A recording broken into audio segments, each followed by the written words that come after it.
हरि ओम। श्रीमद् वाल्मीकि रामायणे सुंदरकांडे पंचपंचाशः सर्गः। सीता जी के लिए हनुमान जी की चिंता और उसका निवारण। संदीप्यमानां वित्रस्तां त्रस्तरक्षोगणां पुरीं अवेक्ष्य हनुमान लंकां चिंतयामास वानरः। वानरवीर हनुमान जी ने जब देखा कि सारी लंकापुरी जल रही है, वहां के निवासियों पर त्रास छा गया है और राक्षसगण अत्यंत भयभीत हो गए हैं, तब उनके मन में सीता के दग्ध होने की आशंका से बड़ी चिंता हुई। तस्याभूत सुमहांस्त्रासः कुत्सा चात्मन्यजायत लंकां प्रदहताकर्म किंस्वित् कृतमिदं मया। साथ ही उन पर महान त्रास छा गया कि उन्हें अपने प्रति घृणा सी होने लगी। वे मन ही मन कहने लगे, हाय, मैंने लंका को जलाते समय यह कैसा कुत्सित कर्म कर डाला। धन्या खलु महात्मानो ये बुद्ध्या कोपमुत्थितं निरुन्धन्ति महात्मानो दीप्तमग्निविमांभसा। जो महामनस्वी महात्मा पुरुष उठे हुए कोप को अपनी बुद्धि के द्वारा उसी प्रकार रोक देते हैं जैसे साधारण लोग जल से प्रज्वलित अग्नि को शांत कर देते हैं, वे ही इस संसार में धन्य हैं। क्रुद्ध पापन न कुर्यात् कः क्रुद्धो हन्यात् गुरूनपि क्रुद्ध परुषया वाचा नरः साधु निधिक्षिपेत्। क्रोध से बच जाने पर कौन पुरुष पाप नहीं करता। क्रोध के वशीभूत हुआ मनुष्य गुरुजनों की भी हत्या कर सकता है। क्रोधी मानव साधु पुरुषों पर भी कटु वचनों द्वारा आक्षेप करने लगता है। वाच्या वाच्यं प्रकुपितो न विजानाति कर्हिचित् न कार्यमस्ति क्रुद्धस्य नावाच्यं विद्यते कचित्। अधिक कुपित हुआ मनुष्य कभी इस बात का विचार नहीं करता कि मुंह से क्या कहना चाहिए और क्या नहीं। क्रोधी के लिए कोई ऐसा बुरा काम नहीं जिसे वह ना कर सके और कोई ऐसी बुरी बात नहीं जिसे वह मुंह से ना निकाल सके। यस्समुत्पतितं क्रोधं क्षमयैव निरस्यति यथोरगस्त्वचं जीर्णां स वै पुरुष उच्यते। जो हृदय में उत्पन्न हुए क्रोध को क्षमा के द्वारा उसी तरह निकाल देता है जैसे सांप अपनी पुरानी केचुल को छोड़ देता है, वही पुरुष कहलाता है। धिगस्तु मां सुदुर्बुद्धिं निर्लज्जं पापकृत्तमं अचिन्तयित्वा तां सीताम् अग्निदं स्वामी घातकम। मेरी बुद्धि बड़ी खोटी है, मैं निर्लज्ज और महान पापाचारी हूँ। मैंने सीता की रक्षा का कोई विचार न करके लंका में आग लगा दी और इस तरह अपने स्वामी की ही हत्या कर डाली। मुझे धिक्कार है। यदि दग्धा त्वयं सर्वा नूनमार्यापि जानकी दग्धा तेन मया भर्तुर्हतं कार्यमजानता। यदि यह सारी लंका जल गई तो आर्या जानकी भी निश्चय ही उसमें दग्ध हो गई होंगी। ऐसा करके मैंने अनजान में अपने स्वामी का सारा काम ही चौपट कर डाला। यदर्थमयमारम्भस्तत्कार्यमवसादितं मया हि दहता लंकान् न सीता परिरक्षिता। जिस कार्य की सिद्धि के लिए यह सारा उद्योग किया गया था, वह कार्य ही मैंने नष्ट कर दिया, क्योंकि लंका जलाते समय मैंने सीता की रक्षा नहीं की। ईषत् कार्यमिदं कार्यं कृतमासीन्न संशयः तस्य क्रोधाभिभूतेन मया मूलक्षयः कृतः। इसमें संदेह नहीं कि यह लंका दहन एक छोटा सा कार्य शेष रह गया था जिसे मैंने पूर्ण किया, परंतु क्रोध से पागल होने के कारण मैंने श्री रामचंद्र जी के कार्य की तो जड़ ही काट डाली। विनष्टा जानकी व्यक्तं न ह्यदग्धः प्रदृश्यते लंकाया कश्चिदुद्देश सर्वा भस्मीकृता पुरी। लंका का कोई भी भाग ऐसा नहीं दिखाई देता जहां आग न लगी हो।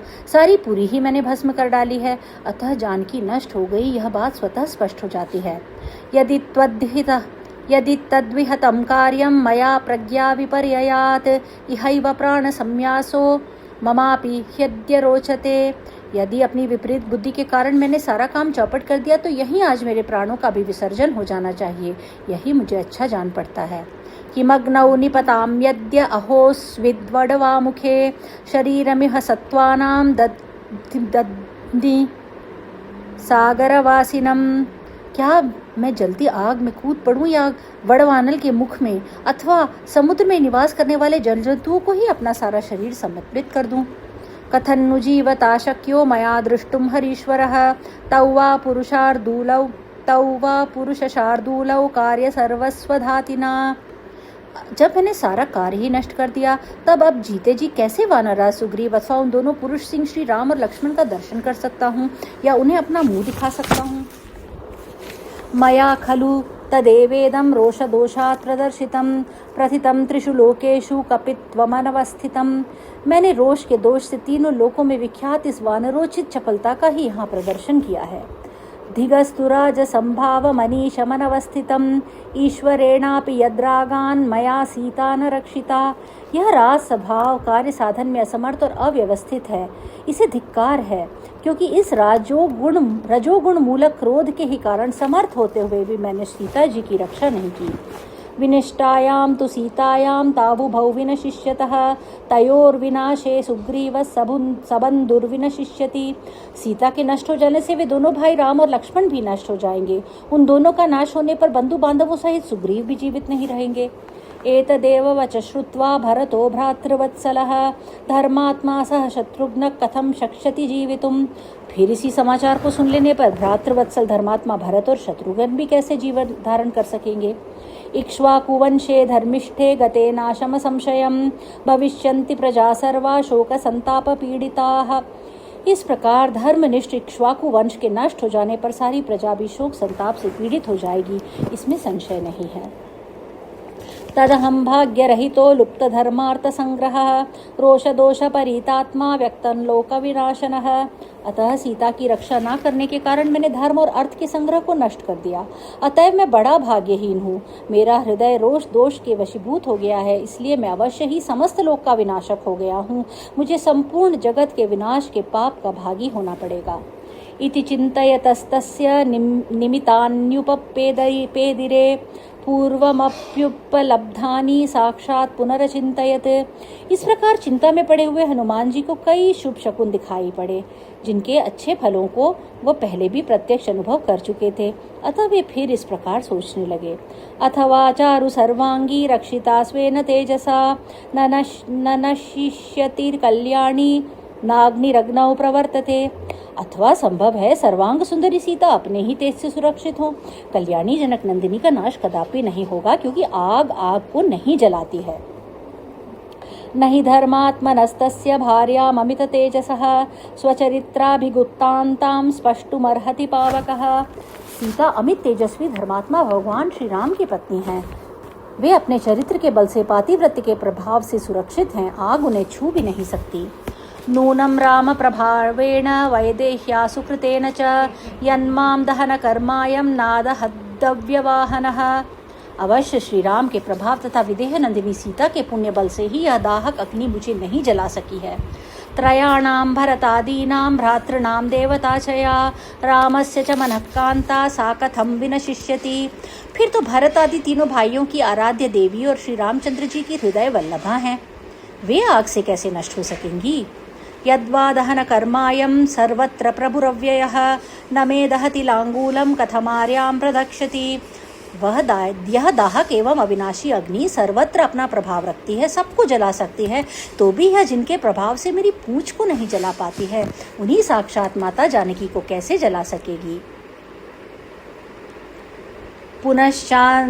पुनश्चाचिन्तयत्तत्र हनुमान् विस्मितस्तदा हिरण्यनाभस्य गिरेर्जलमध्ये प्रदर्शनम्। उस समय हनुमान जी ने वहां विस्मित होकर पुनः उस घटना को स्मरण किया, जबकि समुद्र के जल में उन्हें मैनाक पर्वत का दर्शन हुआ था। तपसा सत्यवाक्येन अनन्यत्वाच्च भर्तरी असौ विनिर्दहेदग्निं न तामग्निः प्रदक्षति। वे सोचने लगे तपस्या, सत्य भाषण तथा पति में अनन्य भक्ति के कारण आर्या सीता ही अग्नि को जला सकती हैं, अग्नि उन्हें नहीं जला सकती। स तथा चिन्तयंस्तत्र देव्या धर्म परिग्रहं शुश्राव हनुमांस्तत्र चारणानां महात्मनां। इस प्रकार भगवती सीता की धर्म परायणता का विचार करते हुए हनुमान जी ने वहां महात्मा चारणों के मुख से निकली हुई ये बातें सुनी। अहो खलु कृतं कर्म दुर्विगाहं हनुमता अग्निं विसृजता तीक्ष्णं भीमं राक्षस सज्जनी। अहो, हनुमान जी ने राक्षसों के घरों में दुस्सह एवं भयंकर आग लगाकर बड़ा ही अद्भुत और दुष्कर कार्य किया है। प्रपालयित रक्षस्त्री बाल वृद्ध समाकुला जनकोलाहलाद्माता क्रंदन्ती वाद्रिकंदरैः दग्धे यन्नगरी लंका साट्ट प्राकार तोरणा जानकी न च दग्धेति विस्मयोद्भुत एव नः। घर में से भागे हुए राक्षसों, स्त्रियों, बालकों और वृद्धों से भरी हुई सारी लंका जल कोलाहल से परिपूर्ण हो चित्कार करती हुई सी जान पड़ती है। पर्वत की कंदराओं, अटारियों पर कोटों और नगर के फाटकों सहित यह सारी लंका नगरी दग्ध हो गई। परंतु सीता पर आँच नहीं आई। यह हमारे लिए बड़ी अद्भुत और आश्चर्य की बात है। इति शुश्राव हनुमान वाचं ताममृतोपमां बभूव चास्य मनसो हर्षस्तत्काल संभवः। हनुमान जी जब चारणों के कहे हुए ये अमृत के समान मधुर वचन सुने, तब उनके हृदय में तत्काल हर्षोल्लास छा गया। सनिमित्तैश्च दृष्टार्थै कारणैश्च महागुणैः ऋषिवाक्यैश्च हनुमान अभवत् प्रीतमानसः।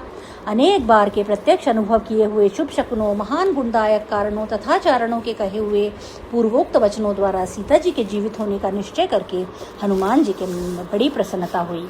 ततः कपि प्राप्त मनोरथार्थस्तामक्षतां राजसुतां विदित्वा प्रत्यक्षतस्तां पुनरेव दृष्ट्वा प्रतिप्रयाणाय मतिं चकार।